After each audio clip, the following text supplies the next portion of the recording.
नमस्कार दोस्तों, स्वागत है आपका स्टडी फॉर सिविल सर्विसेज में। वीडियो को पूरा देखिए। कोई भी आपका फीडबैक है, कोई सजेशन है, तुरंत वीडियो में कमेंट करके जरूर बताइए। अच्छा लगे तो वीडियो लाइक जरूर कर लीजिए और ऐसे वीडियो लगातार फ्री में पाने के लिए चैनल को तुरंत सब्सक्राइब कर लीजिए और बेल आइकन को जरूर टैप कर लीजिए ताकि आगे भी सारे वीडियो आपको मिलते रहे। यूट्यूब में फॉलो करते हैं तो प्लीज ये वाला फ्री टेलीग्राम चैनल जरूर ज्वाइन कर लीजिएगा। सारे नोटिफिकेशन, सारे अपडेट यहीं पे आते हैं, ध्यान रखिएगा। स्टडी फॉर सिविल सर्विसेज का कोई भी पेड ग्रुप अगर आपको ज्वाइन करना है तो सिर्फ 85648056060609697523864455 यही नंबर है हमारे, सिर्फ जहां पे कॉल या व्हाट्सएप कर सकते हैं। इंस्टाग्राम पे हमारा पेज जरूर फॉलो कर लीजिएगा, स्टडी फॉर सिविल .सर्विसेज है। ट्विटर पे हमको जरूर फॉलो कर लीजिएगा, @study for civils है। सारे क्वेश्चन अटेम्प्ट करिए और स्कोर अपना तुरंत कमेंट करके बताइए। दोस्तों नमस्कार, स्टडी फॉर सिविल सर्विसेज में आप सभी का स्वागत है।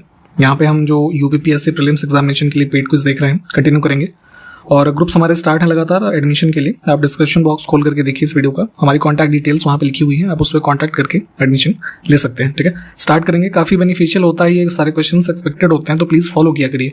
और स्पेशली जिन क्वेश्चंस को बताया जाता है डिटेल में पढ़ने के लिए या फिर मैप वगैरह में लोकेट करने के लिए, उनको ये चीज़ें कर लिया करिए। ठीक है, अदरवाइज भूल जाते हैं आप लोग, फिर बहुत लंबे समय तक आपको याद नहीं रहेगा, तो एग्जाम में उतना फ़ायदा मिलेगा नहीं। ठीक, तो स्टार्ट करते हैं। फिलहाल यहाँ पे पूछा गया है कि निम्नलिखित में से दो भारतीय राज्यों की साझेदारी वाली झील कौन सी है। ठीक है, which of the following lake is shared by 2 Indian states. तो है क्या कि आंध्र प्रदेश और तमिलनाडु का बॉर्डर जहाँ पे है ना, तो इनको टच करती है पुलिकट, है ना, which is the second largest brackish water lake of India. तो ऑप्शन डी जो है इसको चुनेंगे। एक बार मैप पे भी देख लीजिएगा तो वहां से क्लियर हो जाएगा ये। नेक्स्ट है, फिर से हमारे पास कुछ वाटर बॉडीज हैं और लिखा है कौन सा करेक्टली मैच नहीं है। ठीक है, तो यहाँ पे देखिए मलावी जो है ना, लेक मलावी तंजानिया में है, तो ये कहाँ हो जाएगा? अफ्रीकन कॉन्टिनेंट में, एशिया गलत दिया हुआ है। फिर से देखें हमारे पास ग्रेट लेक्स जो यूएस और कनाडा से संबंधित हैं, इनके बारे में, सबके बारे में प्लीज़ पढ़िएगा, इंपॉर्टेंट है, ये पूछी जाती है लगातार। तो यहाँ पे करेक्टली मैच नहीं है क्या? लेक्स के एडजेसेंट कह लीजिए या फिर कोस्ट से संबंधित जो सिटीज़ हैं, है ना, तो यहाँ पे या स्टेट्स के नाम जो लिखे हुए हैं, तो जैसे डेट्रॉइट जो है ना वो क्या है, गलत हो जाएगा, ह्यूरॉन से संबंधित लिखा हुआ है ना, तो ह्यूरॉन का देखेंगे बाउंड्री तो कनाडा और यूएस में लगेगा, तो सागी नाव जो यूएस का एक प्लेस है ना, वो इससे बॉर्डर एक तरीके से शेयर करेगा। तो इनको मैप पे जरा लोकेट कर लीजिएगा। ठीक है, ये सारी की सारी लेक्स इंपॉर्टेंट हैं, ये वाला गलत था, सी। विक्टोरिया झील काफ़ी फेमस है, अक्सर पूछी जाती रहती है अलग अलग एग्जाम्स में, तो ये लोकेटेड है अफ्रीका में। ठीक है, तो जो है ये वर्ल्ड की कह लीजिए लार्जेस्ट ट्रॉपिकल लेक है और ये फ्रेश वाटर नेचर है इसका। और अगर हम बात करें किन देशों के मध्य स्थित है, जो कि यहाँ पे पूछा गया है, तो तंजानिया, केन्या और युगांडा, ठीक है, इनके साथ इसका बॉर्डर लगेगा। तो ऑप्शन फर्स्ट ही करेक्ट है हमारा। नेक्स्ट है, टोनले सैप झील किस देश में स्थित है? तो ये देखेंगे यहाँ कंबोडिया में है, सेंट्रल कंबोडिया के रीजन में, ऑप्शन बी। इस क्वेश्चन में देखें निम्नलिखित में से कौन सी झील एक लगून नहीं है? ये टर्म आपने कई बार पढ़ा होगा। ठीक है, तो देखिए 2-3 टर्म इंपॉर्टेंट होते हैं, जैसे लगून, इसके अलावा जैसे स्ट्रेट, है ना, आइसबर्ग।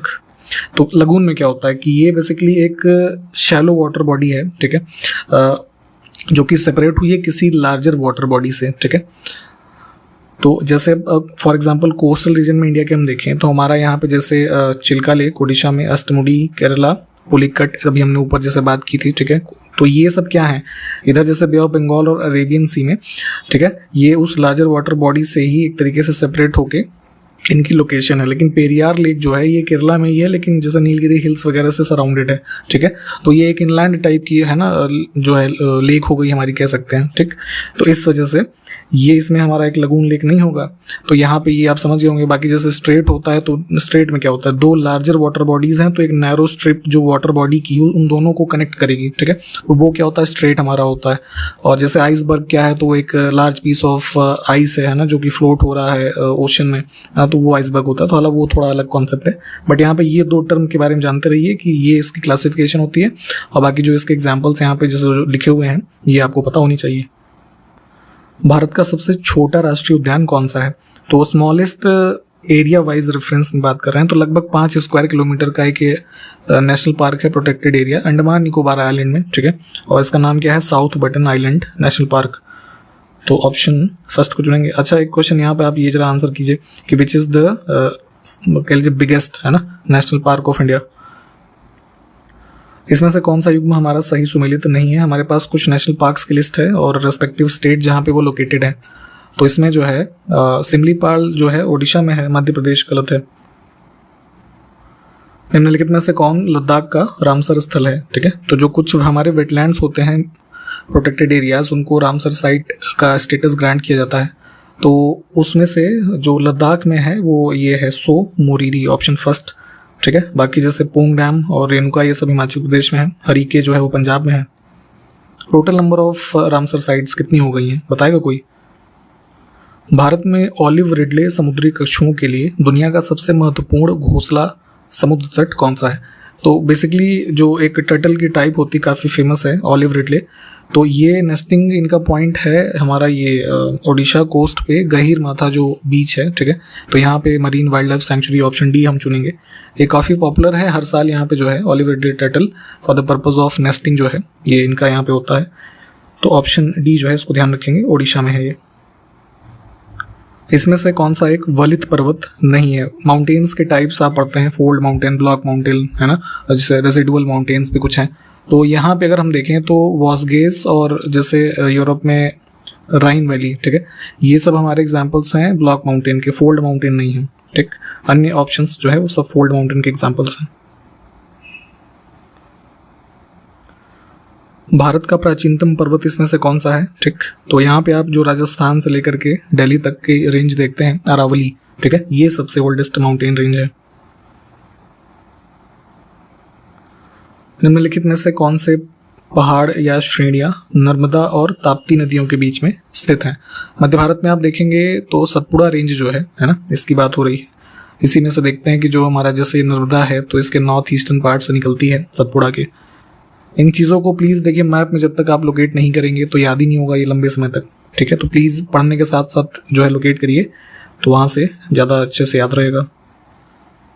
14 सितंबर 2023 को जयपुर राजस्थान में बांध सुरक्षा पर अंतर्राष्ट्रीय सम्मेलन जो है आयोजित हुआ, तो उसकी कह लीजिए उसका उद्घाटन किसने किया, ये पूछा गया यहाँ पे। तो ये ध्यान रखना है पहले कि international conference on dam safety जो आयोजित हुआ है कहाँ पे, जयपुर में, और वाइस प्रेसिडेंट जगदीप धनकर, तो इन्होंने इनॉग्रेट किया था। ऑप्शन डी को चुनेंगे। नेक्स्ट है युद्धाभ्यास स्टेडफास्ट डिफेंडर 2024, एक्सरसाइज का नाम है, लार्जेस्ट मिलिट्री एक्सरसाइज है। तो किसके द्वारा इसका आयोजन होगा? तो जो है इसका आयोजन अभी अनाउंस हुआ था, नाटो कंट्रीज जो है ना, कुल जो 31 इसके मेंबर्स हैं। फुल फॉर्म क्या होता है इसका? North Atlantic Treaty Organization. तो मुख्य रूप से जो है यही सारे देश मिलकर के इसका आयोजन जो है या इसमें पार्टिसिपेट करेंगे।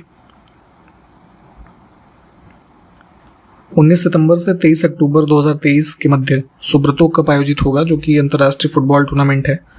तो इसका एडिशन बताना है। तो यहाँ पे एयरफोर्स स्पोर्ट्स कंट्रोल बोर्ड है और ऑल इंडिया फुटबॉल फेडरेशन के कोलैबोरेशन में इसका आयोजन होगा। दिल्ली, गुरुग्राम और ये बेंगलोर, इन 3 शहरों में। ठीक है, एडिशन है 62nd यानी कि 62। 13 सितंबर 2023 को एक व्यापक राष्ट्रव्यापी स्वास्थ्य सेवा पहल जिसका नाम है आयुष्मान भव अभियान, ठीक है, इसका उद्घाटन किसने किया ये बताना है। तो यूनिवर्सल हेल्थ कवरेज को इंश्योर करना और सभी के लिए हेल्थ केयर अवेलेबल हो सके, इस गोल को अचीव करने के लिए एक ये जो है कैंपेन स्टार्ट मतलब इनॉग्रेट किया गया प्रेसिडेंट के द्वारा। डेट भी इंपॉर्टेंट रहेगी, इसमें ध्यान रखिएगा 13 सितंबर को। ठीक, तो कैंपेन का नाम आयुष्मान भव। इसके अंदर जो प्रावधान है इसको भी पढ़िएगा, ये चीज़ें इंपॉर्टेंट होती हैं, अक्सर पूछी जाती हैं। हाल ही में राष्ट्रीय आपदा प्रबंधन संस्थान ने अपना पहला ब्रांड एम्बेसडर किसको नियुक्त किया है? तो ये जो फोक सिंगर हैं, एक यंग मैथिली ठाकुर, ठीक है, इनको अपॉइंट किया गया है। और इसमें बेसिकली पर्पज़ ये है कि जैसे जो डिज़ास्टर से संबंधित अवेयरनेस है उसको लोगों तक पहुंचाया जा सके। तो ध्यान रखना है, इंपॉर्टेंट रहेगा ये। आपको ये बताना है कि जो राष्ट्रीय आपदा प्रबंधन संस्थान का मुख्यालय है वो कहाँ पर स्थित है।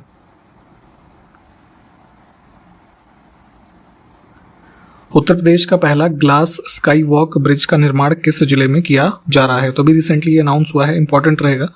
चित्रकूट में इसको बनाया जाएगा, ऑप्शन सी। बेसिकली आपने देखा होगा जैसे इंडिया में ये तीसरा होगा, ठीक है, और उत्तर प्रदेश का पहला। जो स्काई वॉक ब्रिज ऐसे होता है ना कि ग्लास ब्रिज होता है ऐसे छोटी सी डिस्टेंस में, नीचे ऐसे कुछ पहाड़ वगैरह या खाई होगी, तो एक थोड़ा एडवेंचरस होता है इस पर चलना। तो सबसे पहला इंडिया में जैसे बना था 2018 में यहाँ सिक्किम के पेलिंग में, सेकंड बना 2020 के राउंड जो है इनॉग्रेट हुआ था राजगीर बिहार, ठीक। और तीसरा हो जाएगा उत्तर प्रदेश के चित्रकूट में, ठीक है। तो यहाँ पे बन जाएगा, तो घूम करके आइएगा। फिलहाल ऑप्शन सी। 15 से 17 सितंबर 2023 के मध्य 14वां वर्ल्ड स्पाइस कांग्रेस कहाँ पर आयोजित किया जाएगा, ठीक है। तो ये जो है इसमें मुंबई में और स्पेशली नवी मुंबई एरिया में आयोजित होगा, और इसमें लगभग जो है 50 से ज़्यादा देशों के पार्टिसिपेंट्स जो हैं वो पार्टिसिपेट करेंगे। और ये स्पाइस बोर्ड ऑफ इंडिया जो है इसके द्वारा इसको ऑर्गेनाइज किया जाता है, ये भी ध्यान रख सकते हैं। तेलंगाना सरकार ने हैदराबाद में एशिया का सबसे बड़ा डिस्ट्रिक्ट कूलिंग सिस्टम विकसित करने के लिए किस देश की कंपनी ट्राबीड के साथ एक समझौता ज्ञापन पर हस्ताक्षर किए। तो रिसेंटली ये भी जो है कंक्लूड हुआ था, MOU साइन हुए। इसमें ये कंपनी है UAE की, है ना। ऑप्शन सी को चुनेंगे। यहाँ पे district cooling system basically short form में अगर हम समझें तो जैसे जो बड़ी बड़ी बिल्डिंग्स या ऑफिसेज होते हैं तो वहाँ पर ना कोल्ड वाटर की सप्लाई का एक सिस्टम होता है। तो थोड़ा इसकी वर्किंग के बारे में चाहे तो देख लीजिएगा कैसे होता है। नेक्स्ट है सितंबर 2023 में तूफान डैनियल इसने निम्नलिखित में से किस देश में तबाही मचाई। तो यहाँ पे देखेंगे मुख्य रूप से भूमध्य रेखीय क्षेत्र में, भूमध्य सागर के लीबिया में लगभग 2000 से ज़्यादा लोगों के जो है इसमें जान गंवाने की सूचना थी। काफ़ी नुकसान हुआ है, तो ध्यान रखना है, इसको लोकेट कीजिएगा इसको भी जरा मैप में। 14 सितंबर 2023 को केंद्रीय मंत्री पुरुषोत्तम रूपाला इन्होंने किस राज्य में आयोजित ये ICAR CIBA के झींगा किसान सम्मेलन 2023 के दूसरे संस्करण का उद्घाटन किया, ठीक।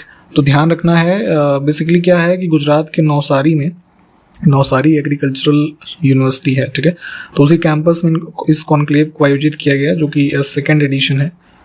तो यहाँ पे ऑप्शन सी को चुनेंगे। धूपगढ़ चोटी इसमें से कहाँ पर स्थित है। तो बेसिकली धूपगढ़ जो है हाईएस्ट पीक है महादेव हिल्स का, और किस रेंज का पार्ट है ये, सतपुड़ा मध्य प्रदेश में, ठीक। तो ऑप्शन फर्स्ट को चुनेंगे। अब यहाँ पे अलग से पूछ लिया इन्होंने कि महादेव माउंटेन किसका पार्ट है, तो सतपुड़ा का ही है। अब हमारे पास दो सूचियां हैं, है ना, कुछ फेमस आचार्य प्राचीन और उनके संबंधित सिद्धांत। तो यहाँ पे इसको कैसे मैच करेंगे, ये जो नंबरिंग ऑप्शंस में लिखे हैं तो यहाँ ऊपर में ABCD है ना, जैसे ये जो नंबर्स हैं, तो इसके हिसाब से यहाँ पे सेकंड के हिसाब से मिला लीजिएगा, ये करेक्ट हो जाएगा आंसर।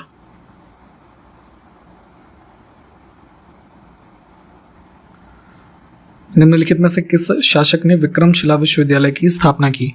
तो जो है ये पाल एम्पायर जो था उससे संबंधित थे धर्मपाल, ठीक। तो इन्होंने भागलपुर के रीजन में इसकी स्थापना की, ऑप्शन डी, ठीक।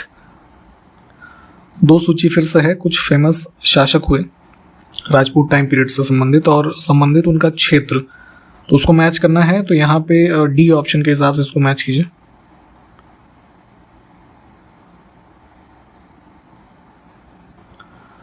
अब हमारे पास पेयर हैं जैसे मिनरल और उसका ओर है ना, अयस्क। तो कौन सा युग्म सुमेलित नहीं है, तो इसमें जैसे सेकंड वाला गलत हो जाएगा। सिनेबार जो है ये होता है मरकरी से संबंधित। अगर हम बात करें कॉपर के ओर्स की, ठीक है, तो जैसे मैलेकाइट काफ़ी फेमस होता है, क्यूपराइट है ना, ये सब होते हैं। तो इसकी भी लिस्टिंग एक बार देखिए। अन्य विकल्प जो है ठीक है। ऊष्मा यानी कि हीट की यूनिट्स इसमें कौन सी नहीं है, तो हीट के लिए जैसे सेंटीग्रेड, कैलोरी, जूल है ना, ये सब भी यूज़ कर लेते हैं। अर्ग जो है गलत हो जाएगा। अर्ग को हम यूज़ करते हैं मेनली जैसे एनर्जी है ना, या वर्क। कुछ रिसर्च इंस्टीट्यूट्स और सिटी का नाम, तो कौन सा सुमेलित नहीं है, तो केंद्रीय उपोष्ण उद्यान अनुसंधान संस्थान श्रीनगर में नहीं, ये भी लखनऊ में है। अन्य विकल्प ठीक है, इनको देखिए, ये सब के सब पूछे जाते हैं लगातार।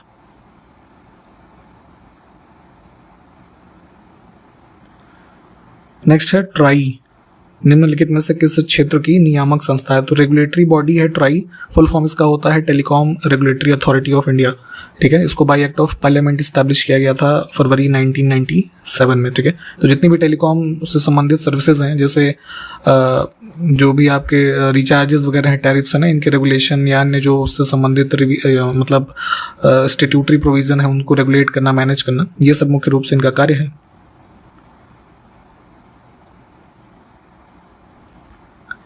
उत्तर प्रदेश का कौन सा जनपद जो आम की एक वैरायटी होती है दशहरी, ठीक है, इसका सर्वोच्च उत्पादक है? तो लखनऊ हो जाएगा, जैसे मलिहाबाद काफ़ी पॉपुलर है यहाँ पे। उत्तर प्रदेश की एक प्रमुख ठुमरी गायिका हैं गिरिजा देवी, इनका जन्म किस शहर में हुआ था ये बताना है।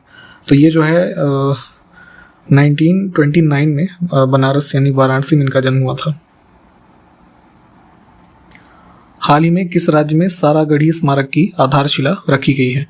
तो ये जो है पंजाब में स्थित था ना, जैसे अभी बताते हैं थोड़ा सा। फिरोजपुर पंजाब में अभी रिसेंटली एक कह लीजिए मॉन्यूमेंट है ना, इनको डेडिकेट करते हुए, जो बैटल ऑफ सारागढ़ी में 21 जो सिख सोल्जर्स थे है ना, उनको एक तरीके से ट्रिब्यूट देने के लिए यहाँ पे एक स्मारक बनाया गया है। तो उसका इनॉग्रेशन ये चीफ मिनिस्टर जो भगवंत मान है इन्होंने किया है। और इसमें एक चीज़ ये ध्यान रखेंगे कि जो बैटल ऑफ सारागढ़ी थी, हिस्ट्री में शायद आपने पढ़ा होगा, तो उसमें 36 जो इन्फेंट्री के सोल्जर थे, ये 21 लोग थे कुल, तो उन्होंने जो लगभग करीब 10,000 जो अफगान अटैकर्स थे उनमें उनकी मृत्यु हुई थी। तो उन्होंने काफ़ी बहादुरी से सामना किया था।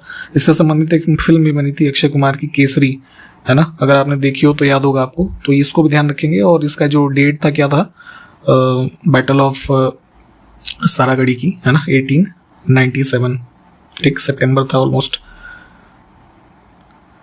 हाल ही में इसमें से किसको life time achievement award academia इससे सम्मानित किया गया है? तो दिल्ली में जामिया मिलिया इस्लामिया जो इंस्टीट्यूट है, इसकी वाइस चांसलर हैं नज़मा अख्तर, ठीक है, इनको दिया गया है lifetime achievement award academia, option B. Next है, प्रतिवर्ष 14 सितंबर को हिंदी दिवस मनाया जाता है, ठीक है। तो पहला हिंदी दिवस किस वर्ष मनाया गया ये बताना है हमको। तो देखिए जैसे आउट ऑफ 22 जो हमारी ऑफिशियल लैंग्वेजेस हैं, ठीक है, तो उसमें से एक है हिंदी। तो हिंदी को ऑफिशियल लैंग्वेज के रूप में जो है अडॉप्ट किया गया इंडिया में, कह लीजिए 14 सितंबर 1949 को, ठीक। तो ये डेट 14 सितंबर की थी। तो यहाँ पे इसका सेलिब्रेशन एज हिंदी दिवस स्टार्ट हुआ मनाना 1953 से, है ना।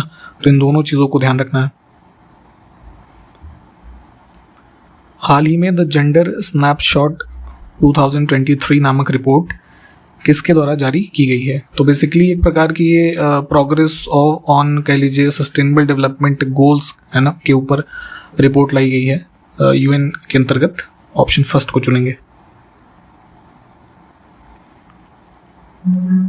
हाल ही में किस राज्य सरकार ने कलागनार मगलीर उरिमाई थोगई थट्टम, ये पूरा स्कीम का नाम है, ठीक है। तो तमिल नेम है, बेसिकली तमिलनाडु में इसको स्टार्ट किया गया है, जो वहाँ के चीफ मिनिस्टर हैं एम के स्टालिन, ठीक है, इनके द्वारा। बेसिकली इस स्कीम में ऑब्जेक्टिव ये है कि जो कुछ एलिजिबल वुमेन्स हैं तमिलनाडु की, उनको प्रति माह फाइनेंशियल असिस्टेंस प्रोवाइड किया जाएगा 1,000 रुपये का, ठीक। अच्छा, एक स्कीम चलाई गई है जो है मध्य प्रदेश में, लाडली बहन, है ना, उसमें कितना पैसा मिलता है जरा बताएंगे कोई? भारत का गोल्डन ट्रायंगल एक पर्यटक सर्किट है जो निम्नलिखित शहर को नहीं जोड़ता है, ठीक। तो 3 शहर, है ना, तो दिल्ली, आगरा और जयपुर, है ना, एक ट्रायंगल का शेप मैप पे ऑलमोस्ट बनता है इनका। और फेमस ये टूरिस्ट प्लेसेस भी हैं, तो यहाँ पे इनको रेफर किया जाता है गोल्डन ट्रायंगल। तो इसमें जो है हम्पी ऑड हो जाएगा। प्राचीन ऐतिहासिक काल में गुप्त काल की बात हो रही है, तो व्यापारियों के प्रमुख को किस नाम से जाना जाता था? तो कई सारे जो ट्रेडर्स होते थे उनका चीफ, ठीक है, उसको बोलते थे सार्थवाह, सार्थवाह, ठीक। विश्व में सर्वाधिक लंबी तट रेखा किस खाड़ी की है? तो गल्फ की बात हो रही है। तो लार्जेस्ट कोस्ट लाइन देखेंगे तो 5,000 किलोमीटर से ज़्यादा का एरिया है मैक्सिको, गल्फ ऑफ मैक्सिको। 3 बीघा गलियारा किन 2 देशों को आपस में जोड़ता है? तो 2011 में जो है लीज आउट किया गया था ये बांग्लादेश को, है ना। इंडिया की तरफ से वेस्ट बंगाल और बांग्लादेश के मध्य एरियाज को जोड़ने वाला एक कॉरिडोर है ये। मैप पे चाहे तो लोकेट कर लीजिए एक बार। सलाल परियोजना किस नदी पर स्थित है ये बताना है। तो एक हाइड्रो इलेक्ट्रिक प्रोजेक्ट है चेनाब रिवर से संबंधित, सलाल, ठीक। ऑप्शन डी को चुनेंगे। और इसी के साथ इस वीडियो को हमने कंप्लीट किया है। मोस्टली हमने जो इसमें मैप वाले क्वेश्चन देखे हैं, प्लीज़ उनको कम से कम मैप पे लोकेट कीजिएगा और पूछे गए क्वेश्चंस को आंसर कीजिए। इसके बाद इसको अगले वीडियो से कंटिन्यू करते हैं, ठीक। तो इन्हीं सब बातों के साथ मिलते हैं अगले वीडियो में। तब तक के लिए नमस्कार, जय हिंद।